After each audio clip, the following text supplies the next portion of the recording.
lagi gorekkan.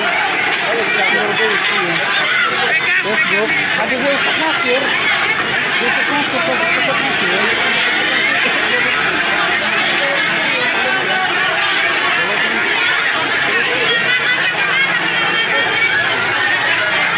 Pemirsa, kami mendapatkan informasi mengenai Syekh Ali Jaber yang ditusuk orang tak dikenal di Masjid Falahuddin, Lampung.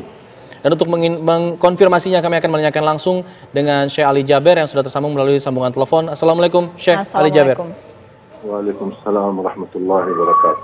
Bagaimana kondisi Syekh saat ini? Alhamdulillah sudah membaik dan sudah dijahit cukup dalam. Hampir kurang lebih 10 jahitan, ada 6 di dalam dan 4 di luar. Astagfirullah. Syekh, itu posisinya ditusuk di mana? Di bagian mana?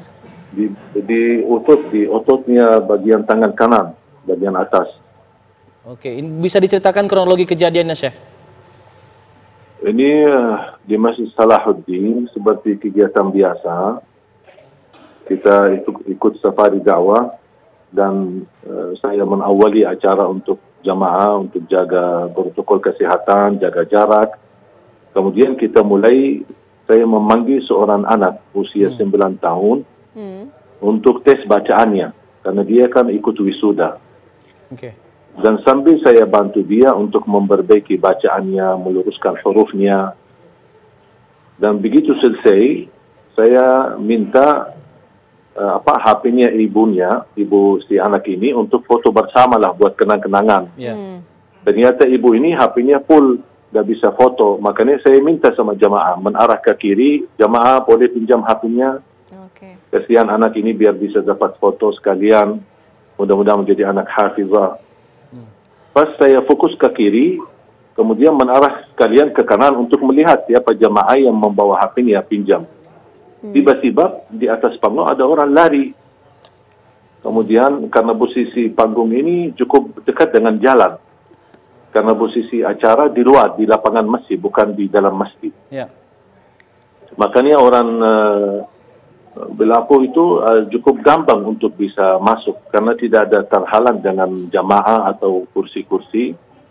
Tapi subhanallah qadarullah ketika menarah ke kanan, saya tiba-tiba kaget melihat ada orang sudah di hadapan saya, dan saya langsung qadarullah respon.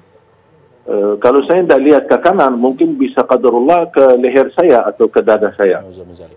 Tapi subhanallah saya angkat tangan, makanya dia tusuk ke tangan. Maka begitu saya lawan, batah pisaunya ke dalam otot saya di kanan, bagian kanan. Baru subhanallah jamaah langsung amankan dan tangkap dia. Jadi bisa dipastikan pelaku ini bukan bagian dari acara ini atau datang dari luar begitu? Iya, kelihatan dari luar karena dia lari. Dia lari. Cuman ke posisi jamaah cukup fokus karena kita lagi bukan lagi ceramah tapi lagi diskusi dengan jamaah, berdialog dengan jamaah. Makanya jamaah banyak fokus ke saya, tidak memperhatikan. Dan ini kejadian pertama kali barangkali, apalagi posisi saya di panggung cukup dekat jalan gitu. Iya, bisa dipastikan Syekh pelaku ini benar-benar satu orang? Yang kita ketemu tadi satu orang. Apakah ada orang lain, mungkin mereka lepas diri atau larikan diri dari tempat. Tapi yang kita lihat ini ada satu orang dan langsung diamankan. Ya, jujur saja kasihan pas lihat jamaah menghajar dia dan mukul dia, saya bilang jangan, amankan aja dulu, biar ini tugas polisi, jangan kita main hukum sendiri. Iya, Syekh, mendengarkan informasi tidak Syekh, siapa sebenarnya pelaku ini? Sampai titik ini belum saya mendapatkan berita apa, karena baru saja diamankan, karena habis ditahan oleh jamaah, diamankan di ruang masjid, sambil menunggu polisi datang dan petugas polisi datang dan membawa beliau ke kantor polisi. Oke, jadi mungkin bisa diceritakan lagi untuk luka yang Syekh alami saat ini di bagian mana saja? Mulai sedikit nyeri, awal-awalnya saya berdarah terus sampai baju saya di sebelah kanan semuanya basah. Karena darah, kata dokternya cukup banyak yang keluar. Sambil bajunya semua basah, terpaksa saya lepas baju dan lukanya cukup dalam. Makanya dikasih obat suntik, kemudian baru dikasih jahitan bagian dalam dengan dagingnya, karena ututnya cukup tusuknya cukup dalam, sangat dalam. Makanya dokternya pun bisa mengobati tanpa harus ada suntik dan dikasih obat, baru kemudian di jahitan bagian dalam kurang lebih ada 6. Kemudian baru di bagian di luar ditutupi 4, jadi semuanya 10. Syekh, mungkin bisa diinformasikan juga untuk profil pelaku ini seperti apa, mungkin ciri-cirinya atau dia mengenakan apa yang ia bawa pada saat itu? Nah, saya lihat anak itu masih anak muda banget ya. Mungkin diperkirakan 20 tahun lah. Orangnya kurus banget. Jadi saya merasa orang ini kalau saya lihat ya dari wajahnya dia ketika saya berhadapan dan diamankan, nampaknya bukan mudah untuk melakukan hal seperti ini. Pasti ada kedorongan atau ada yang menyuruh atau ada apa ya gitu. Jadi karena saya lihat dari segi, mohon maaf, fisiknya, dari segi ini tidak mungkin dia bisa dengan cara mudah. Butuh mental yang kuat untuk melakukan hal seperti ini. Ada yang ia teriakan atau omongkan ketika melakukan perbuatannya itu, Syekh? Enggak, sama sekali tidak. Diam.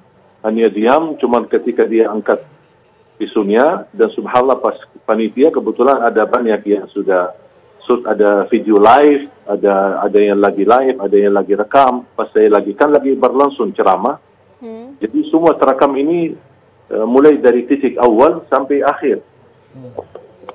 Ini terekam semua, jadi beliau tidak berbicara apa-apa. Acaranya sudah berjalan berapa lama hingga kemudian kejadian itu? Kenapa? Acaranya sudah berjalan berapa lama hingga kemudian terjadilah? Baru mulai, belum 15 menit. Baru awal ketika saya melihat di spanduk, ada spanduk tulisan wisuda.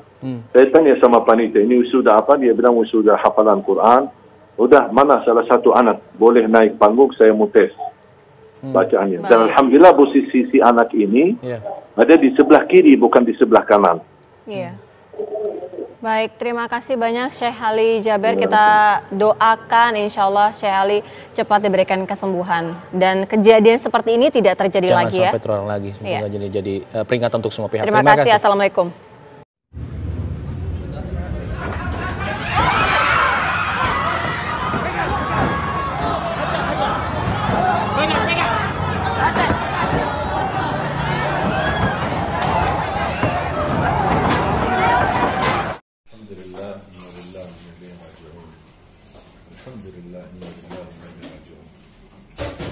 Subhanallah, pengalaman baru bagi saya. Yang biasa selama ini 12 tahun di Indonesia mengajak masyarakat menjaga nikmat aman, menjaga kebersatuan, menjaga kebersamaan, damai, sejahtera. Ternyata nasib saya berada di Bandar Lampung atas isi acara. Allah subhanahu wa ta'ala takdirkan ada orang datang dan Allah selamatkan dari pembunuhan. Saya bisa selamat karena Allah takdirkan saya angkat tangan di posisi ke depan leher dan dada, dan tusukan cukup keras, cukup kuat, sampai separuh tisu masuk ke dalam, cukup dalam. Tapi alhamdulillah di tangan saya patah di leher, sampai batah pisaunya. Saya sendiri yang lepaskan pisaunya yang sudah patah di dalam, saya keluarkan. Alhamdulillah, alhamdulillah. Inna lillahi wa inna ilaihi raji'un. Ini pelajaran baru bagi saya.